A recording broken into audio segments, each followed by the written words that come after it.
Everyone is familiar with this silhouette, a jagged oval against the backdrop of the blue Italian sky, the greatest arena of antiquity, frozen in monumental stillness. We are sold the image of an eternal city where time has barely touched the stone, transforming it into a picturesque backdrop for tourists. But this harmony is a lie. What stands today in the center of Rome is not a triumph of ancient architecture. It is an amputated body. Centuries of looting, torn out steel tendons, underground blows that shattered the stone, centuries of slow, methodical cannibalism. The Colosseum was never just a building. It was a colossal, ponderous machine of social engineering. An instrument of power that operated at the limits of its physical capabilities and then fell victim to its own mass when the fuel ran out.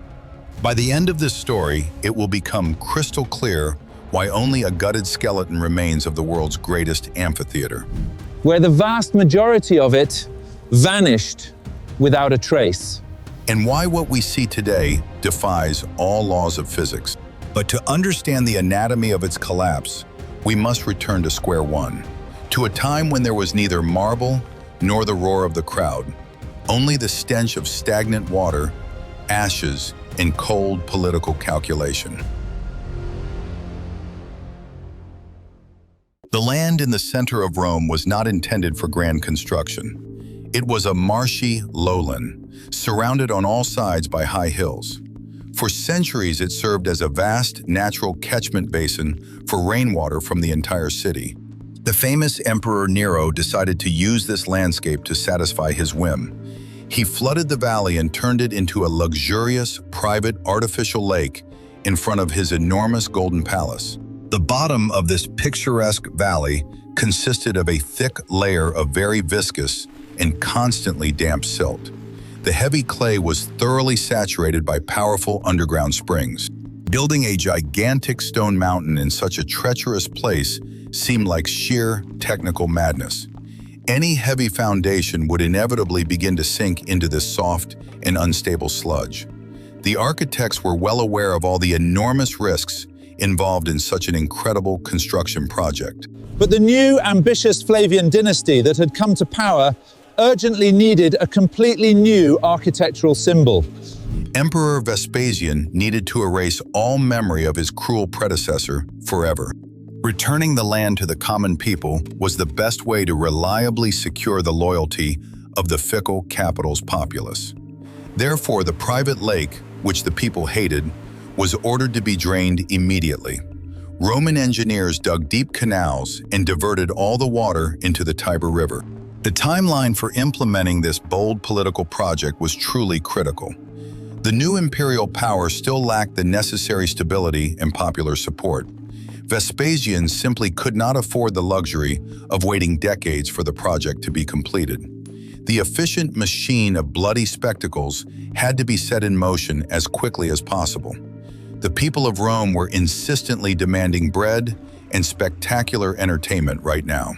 This immense political urgency set the very first and most fundamental compromise of the entire system.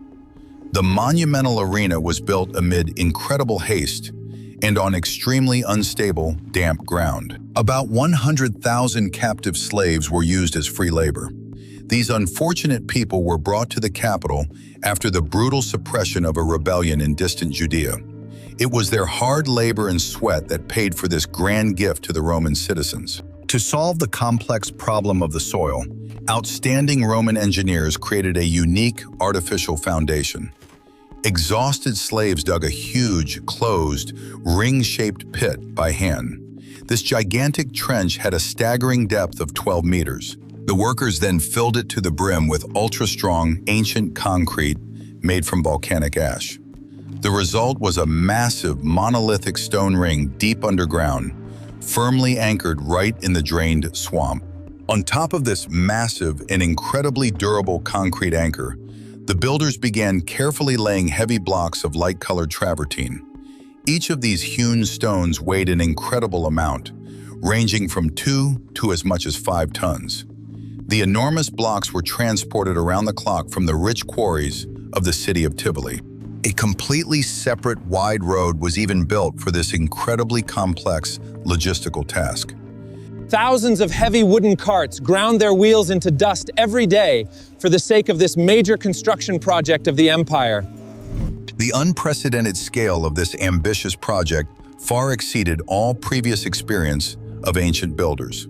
The massive arena was designed to accommodate at least 50,000 spectators at once.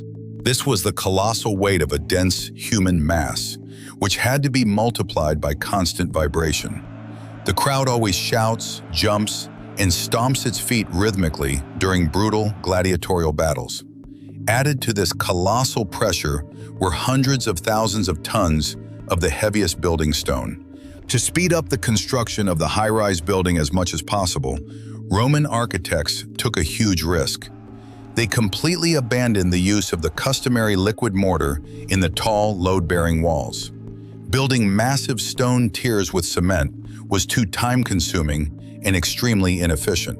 This capricious building material required a great deal of precious time to dry naturally, and time was the one resource the aging emperor had absolutely none of. They chose a fundamentally different engineering approach to working with stone. It was an approach that, 1,000 years later, would become a veritable death sentence for half of this majestic building. Workers fitted the huge, heavy blocks together incredibly carefully without any mortar. And to prevent these smooth stones from shifting apart under the monstrous pressure of the upper tiers, they devised a clever fastening method.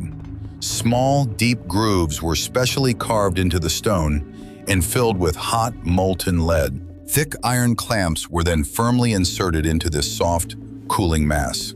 Nearly 300 tons of pure and very expensive wrought iron tightly bound the entire gigantic body of the Colosseum from within. These were reliable, hidden metal veins, invisibly piercing every stone wall. It was precisely these that confidently prevented the fragile limestone from suddenly crumbling under the enormous weight of the stands. The system looked monolithic. It seemed indestructible. The machine was set in motion. Emperor Titus organized a truly grand celebration for the people, announcing a full 100 days of non-stop games at the grand opening. In the vast arena, many thousands of exotic wild animals, brought from all over the world, were brutally tortured. Veritable rivers of fresh blood flowed daily onto the smooth wooden arena. This warm blood slowly seeped into a thick layer of clean sand, directly above a complex system of dark cellars. On the outside, the entire vast Colosseum was richly and lavishly clad in expensive snow-white marble. Beautiful bronze statues, gleaming brightly in the sun, stood proudly in each of the facade's high arches. On the very top tier, experienced, strong sailors of the Imperial Navy carried out a crucial task. They deftly stretched a gigantic, multi-ton awning, traditionally called a velarium. This complex and ingenious sail structure reliably shielded the huge, roaring crowd from the scorching Italian sun. However, this flawless and very grand exterior facade concealed a huge, invisible threat. It very effectively masked the colossal internal physical stress on all the architectural elements of the structure. The total pressure of millions of tons of heavy stone on the lowest tiers was simply beyond measure. Relentless and merciless gravity constantly pressed down on the fragile, porous limestone. This immense natural force methodically attempted to crush all the graceful supporting arches into fine dust. The metal iron clamps inside the thick, ancient walls were constantly working at their breaking point. They heroically and unnoticed bore the entire monstrous kinetic load from the marching and cheering crowd of spectators. Ordinary rainwater and deep groundwater immediately began their quiet but destructive work. Day after day, harmful moisture constantly seeped into the deep microcracks of the warm stone. In the dark underground corridors of the arena, there was always a very thick and unpleasant cold dampness. This corrosive moisture constantly rose from the powerful underground streams and ancient springs of the valley itself. These persistent natural sources did not disappear without a trace, even after the complete artificial drainage of the imperial lake. But the main historical enemy of this sturdy structure was not the aggressive water at all. It was the all-consuming wildfire that brought a truly terrible catastrophe from the blackened skies. In the year 217 AD, a severe dry thunderstorm broke out over Rome. During the storm, a powerful bolt of lightning suddenly struck the very top wooden tiers of the amphitheater. The dry, tarred wood caught fire instantly, and the massive Colosseum blazed like a gigantic burning torch in the night. The fire was of such unimaginable intensity that it was completely impossible to approach the burning building. All the upper wooden spectator stands for the poor were burned to the ground on that fateful day. Under such prolonged and extremely high temperatures, the sturdy ancient travertine began to rapidly alter its fundamental chemical properties. It began to burn away very quickly and gradually turned into a brittle, white powdery lime. The heavy load-bearing stone cracked loudly, permanently losing its original internal density and legendary strength. The city's firefighters desperately tried to douse the raging inferno with cold water from the aqueducts. But this sudden change in temperature caused a fatal thermal shock, simply shattering the giant stone blocks into tiny pieces. The Romans had to labor to restore this monumental and incredibly complex system over many long decades. Subsequent emperors were forced to regularly pour truly colossal state budgets into this endless repair work. In a panic, engineers installed new massive stone supports beneath the dangerously cracked ancient arches. Workers had to completely and painstakingly dismantle and then replace the enormous burnt-out stone sections along the entire perimeter. Each such forced emergency repair only further complicated the originally elegant load-bearing structure. The beautiful and light Colosseum was gradually overgrown with crude technical patches and heavy architectural crutches. The external form was still preserved, but the internal structural integrity of the materials began to rapidly deteriorate. A system of this scale cannot exist in a vacuum. The Colosseum survived only as long as the empire had the money for its daily upkeep. Enormous sums were constantly required to keep the arena in working order. Hundreds of workers had to regularly clean the drains and repair the stone vaults. In the 5th century, the financial lifeblood of ancient Rome finally collapsed. The entire complex infrastructure of the once great city rapidly crumbled before the eyes of its frightened inhabitants. The famous Roman aqueducts ran dry, ceasing forever to supply the capital with clean drinking water. The last gladiatorial battles took place in the ringing silence of a dying civilization. People had no time for lavish and brutal entertainment. The population struggled with hunger and disease, having forgotten the empire's former grandeur. The engine stopped. The massive machine was abandoned in the center of the emptying city. The grandstands were forever deserted, and only a wandering echo lingered in the long corridors. The majestic building could no longer fulfill its original social function and had turned into a gloomy ghost. Without regular maintenance, nature began to reclaim its territory. Wild flora very quickly became the rightful master of the empty stands. Plant seeds carried by the wind sprouted in the cracks of the travertine. Their powerful roots, swelling from the rain, acted like real wooden wedges, slowly tearing apart the blocks. Day after day, nature methodically and relentlessly destroyed the sturdy, ancient stone. Water accumulated unchecked in the deep, dark basements, eroding the concrete foundation. The drainage system was completely clogged with mud and the carcasses of stray animals. No one went down into those damp labyrinths anymore to save the stone from moisture. But the main blow was dealt by people. Medieval Rome had forgotten its grandeur forever. The city had shrunk drastically, turning into a cluster of pitiful huts amid cyclopean ruins. The remaining residents had no need for spectacular shows. They had to struggle to survive every day in the new, harsh conditions. Aesthetics and history no longer held any significance for them. The locals quickly realized that the Colosseum was not a sacred monument. It was a completely free and gigantic warehouse of ready-made building materials. And most importantly, it was the largest deposit of an extremely scarce metal. The long and ruthless era of the Great Fall began. Crowds of people regularly came to the high walls of the amphitheater with heavy chisels and blacksmith's hammers. They methodically chiseled deep holes into the joints of the stone blocks to get to the iron clamps. For a scrap of old iron, they were willing to stubbornly destroy the beautiful arches.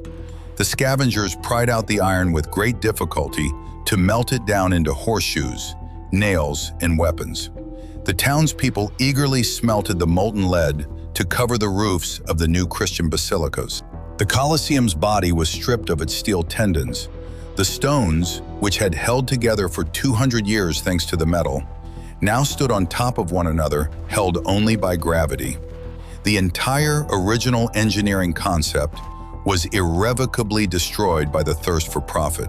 The Colosseum's facade became densely covered with thousands of pockmarks, gaping holes at the joints between the blocks.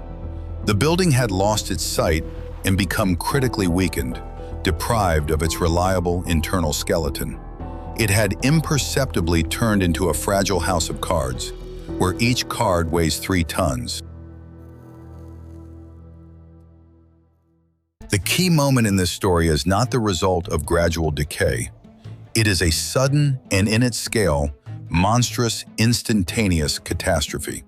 It was strictly predetermined by a single, fatal engineering error. This fatal error was laid on the very first day of construction of the Grand Amphitheater. The ancient builders simply could not have foreseen all the vagaries of the complex geology.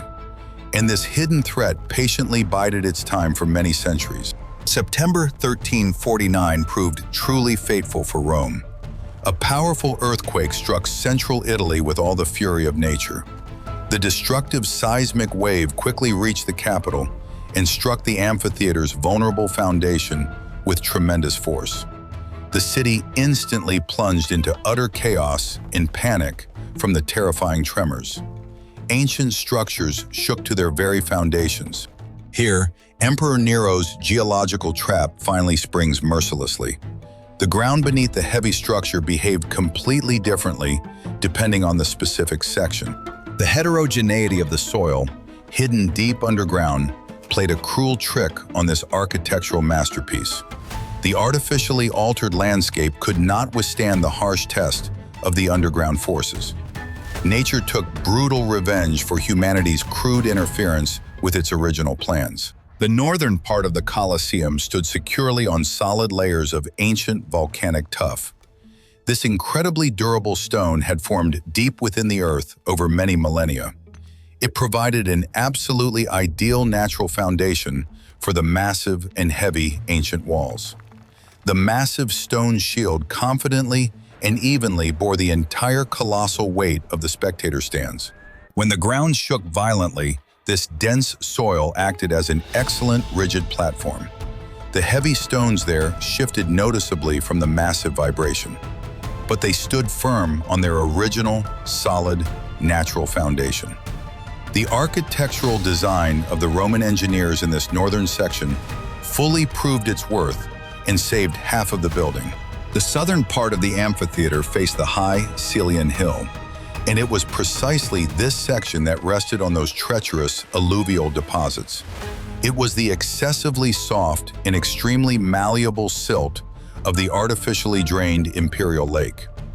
At the time, the builders desperately tried to tame this treacherous swamp with a thick layer of concrete. It was the weakest and most unstable point of the entire massive, multi-ton foundation. The sharp difference in soil density beneath the different ends of the arena created incredible stress in the structure. Nature unerringly found the most vulnerable spot in the colossal Roman structure. Groundwater, hidden deep underground, became the earthquake's primary and most destructive ally. From the powerful seismic vibrations, the moist soil beneath the southern wall immediately turned into liquid. a terrifying physical phenomenon occurred, which scientists today call soil liquefaction. The solid foundation became, in an instant, a shaky and deadly quagmire.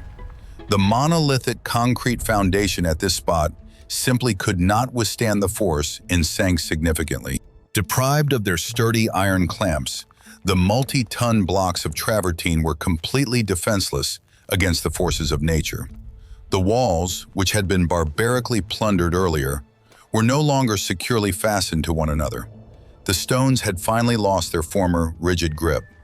The balance of gravity, which had held them together for centuries, was brutally disrupted. Huge, heavy stones began to slide rapidly from their usual places. An irreversible chain reaction began, which nothing could stop. Snow-white blocks fell one after another, dragging neighboring sections along with them with a crash.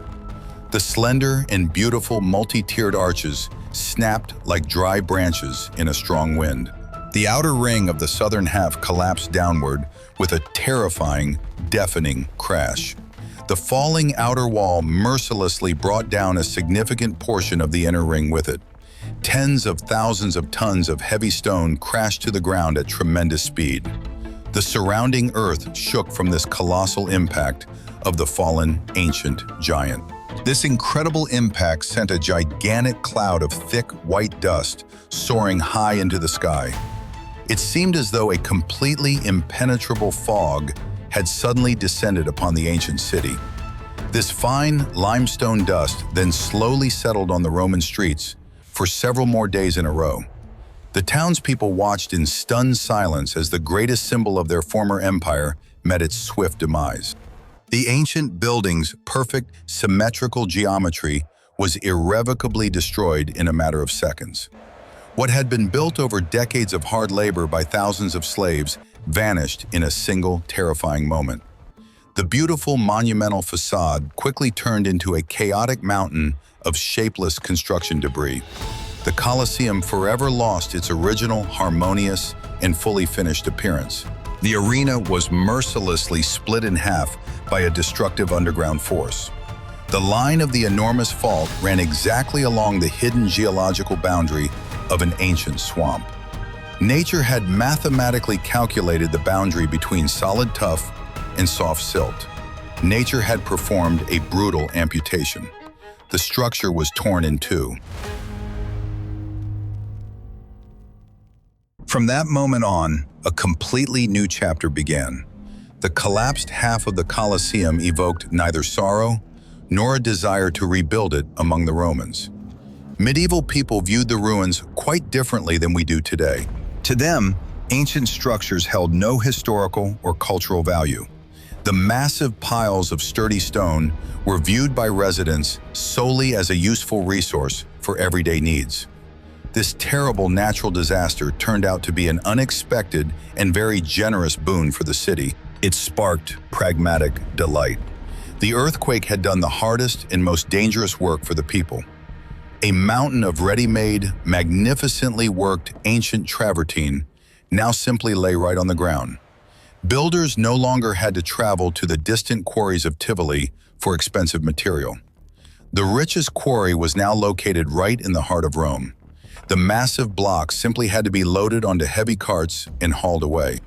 The collapsed half became the official donor for the new Renaissance city. Local rulers very quickly realized the enormous economic potential of these majestic ruins. The popes began officially issuing licenses to extract stone from the Colosseum. Contractors drove hundreds of carts to the foot of the ancient amphitheater every day. They methodically hauled the fallen giant away piece by piece to their construction sites.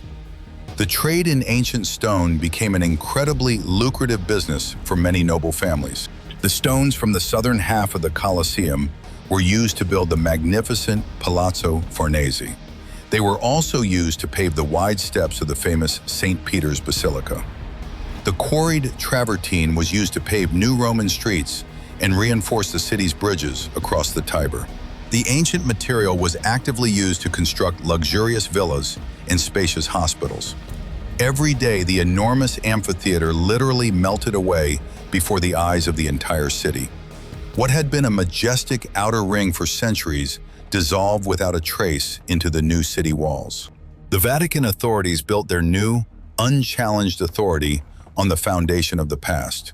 They literally chewed on the sturdy bones of the departed imperial power. Then practical people set to work on what was still standing. In the surviving dark arches, craft workshops, noisy forges, and cramped living quarters quickly sprang up. In the damp basements, townspeople dumped household trash with impunity and lit fires right on the marble.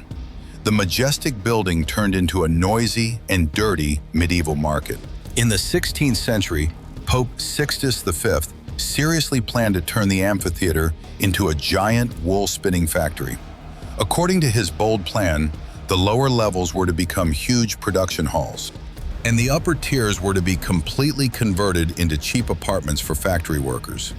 Architects had even begun drawing up the first blueprints for this insane renovation. The project fell through only because of the Pope's sudden death. But by that time, the ancient amphitheater had already ceased to be a stately building. It had become a filthy, criminal, and extremely dangerous neighborhood, built right into the ruins. For years, fugitive criminals and the city's beggars had hidden there. The inner void was filled with parasitic life.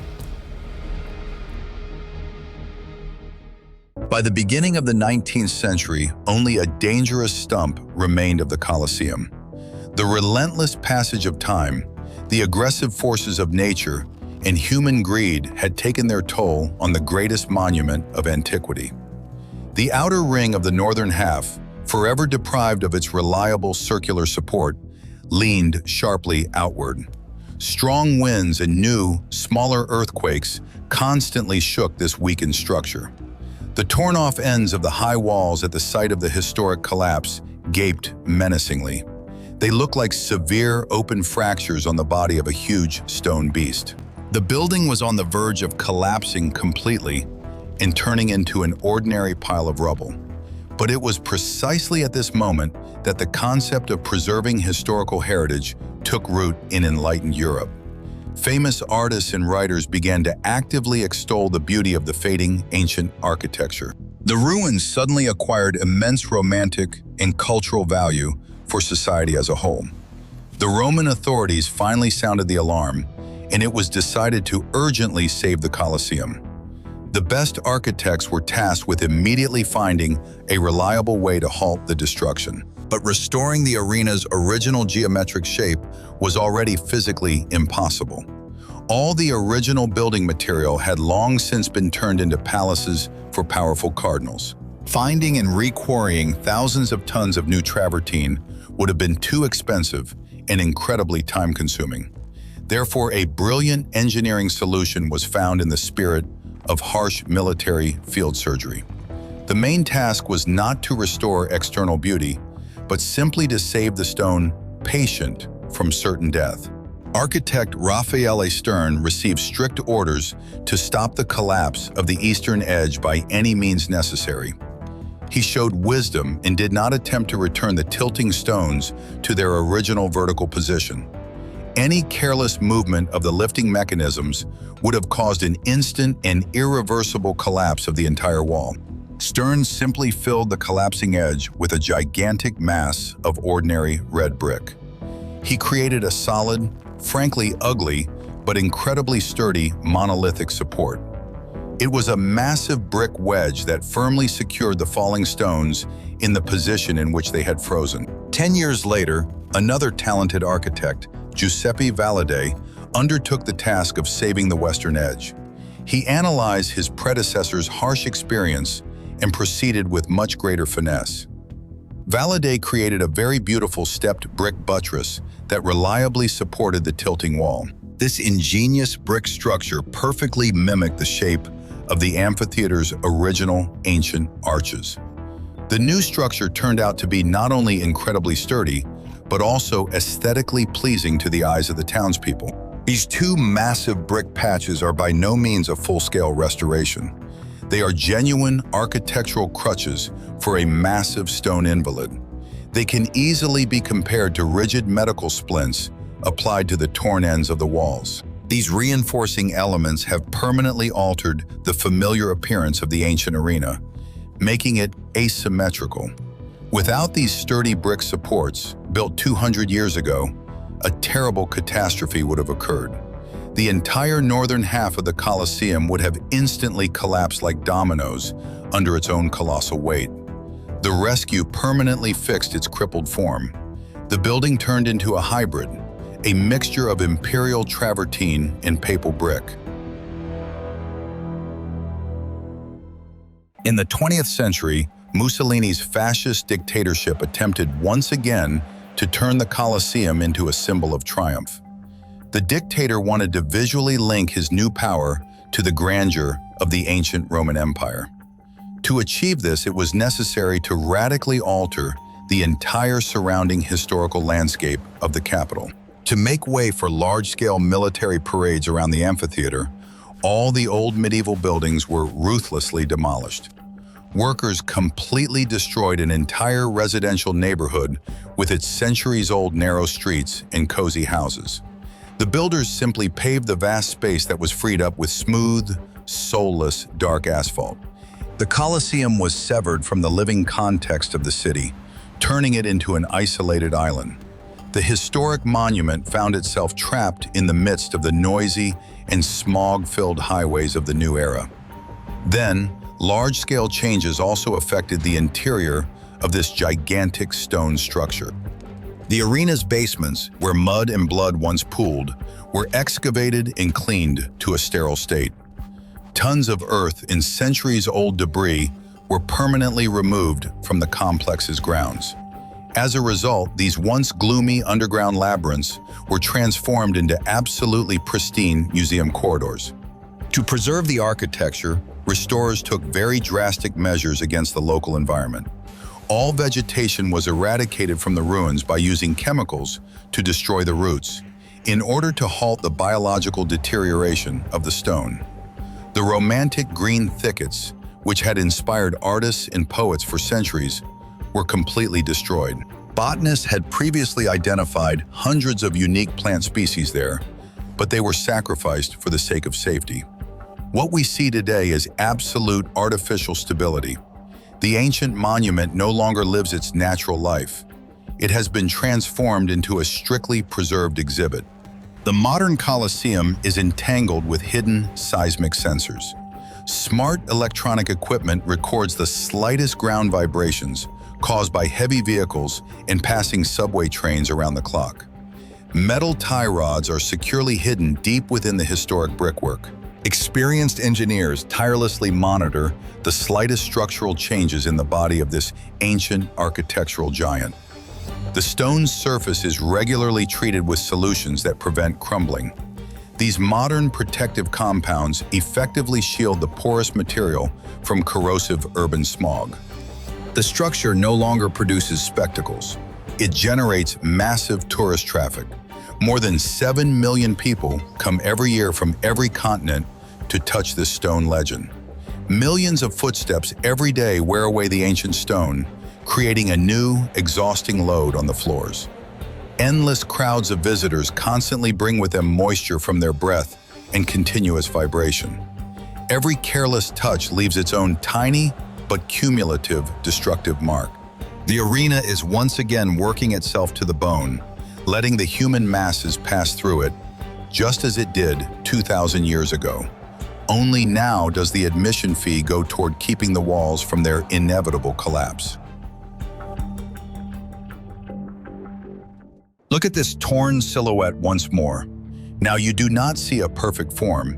You see a zone of catastrophe, scars from torn-out iron, ripped-off edges of walls, frozen in freefall, ugly brick wedges, desperately maintaining their balance. The missing half is not just a lost stone. It is the Vatican, the palaces of Rome, and the churches that have absorbed the body of the ancient arena. It is a visual lesson in the geometry of power. Nothing arises from nothing. One system is built only by devouring another. The Colosseum is a story of how grand ambitions clash with physical limits. Stone is not eternal when used as fuel. We force this mangled skeleton to stand defiant against gravity, erosion, and the logic of time. We spend colossal resources maintaining this illusion because we need a symbol. We need to believe that human heritage can outlive history itself. But physics is indifferent to symbols. Every stone has its weight, and every salvation has its price. The Colosseum stands not because it is indestructible.